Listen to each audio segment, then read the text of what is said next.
السلام علیکم ورحمت الله وبرکاته. ملګرو زمونږ په پاکستان کې داسې قمقلان خلک هم شته دی چې یو کس مزدوري او هغه مزدوري کوي او هغه خپل بچو له 200 روپۍ دې دپاره ګټي چې زه خپل بچو خېټه مړه کړم.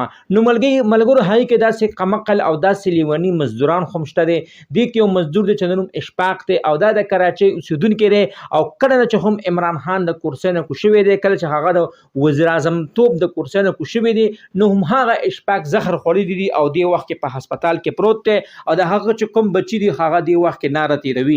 نو ملګرو که تاسو ځان د دې ټول واقعې نه پوره خبرول غواړئ نو که تاسو زموږ چینل کې نوي وئ نو مهرباني وکړئ زموږ د چینل مخه در سره سبسکرایب کړئ او خوا کې ورسره د ټلۍ بټن ووهئ چې تاسو ته زموږ خبر ډېر زر در رسي.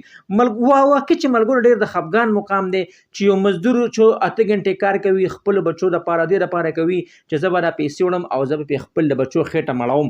نو هغه مزدور نه دی پکار چې هغه یو کس پسې خودکشي وکړي یا پسې زهر وخوري، ځکه چې نن کم از کم 14 ولسمه ورځ چې هغه مزدور په هسپتال کې پروت دی او مرګي حالت کې پروت دی، هغه د عمران خان په غم کې زهر خوړلی دي. نو ملګرو د عمران خان په غم کې ولې زهر خوړل؟ که ته سوچ وکړې د عمران خان په حکومت کې هر یو شیز دومره ګران شوی دی چې غریب سړی خپل بچو دپاره د اختر پیزار خو هم نشي اخیستلی. اخیره ور دا خلک دومره قمقلان ولې شو چې اوس په عمران خان په خلک زهر خوري؟ ملګرو دا خو سیاست دی او دا خو د پاکستان کرسۍ د څوک په کینې او څوک په پاسي، خو هېڅ چا له خو نه دي پکار چې هغه د چا په غم کې تمانچه راواخلي ځان قتل کړي یا زهر وخوړي. ملګرو چې دا کم کس په هسپتال کې پروت دی او دې وخت کې د خلکو نه امداد اپیل هم کوي، نو ملګرو دله نو پکار دله پکار داسې ټیم دا زهر خوړل پکار د خپل ښځو بچو ته کتلی وي. زه خو دا زهر خورم د دې نه پس به زه هسپتال ته ځم یا به زه مړ کېږم، الله مکه زما د بچو او زما د ښځو به پالنه څوک کوي. نو ملګرو هر چا له پکار دی چې دغه رنګ قمقلتوب ونه کړي. څنګه چې نن د اشفاق په کټ پروت دی او د خلکو نه امداد کوي، الله مکه داسې وخت په چا باندې هم نه راولي.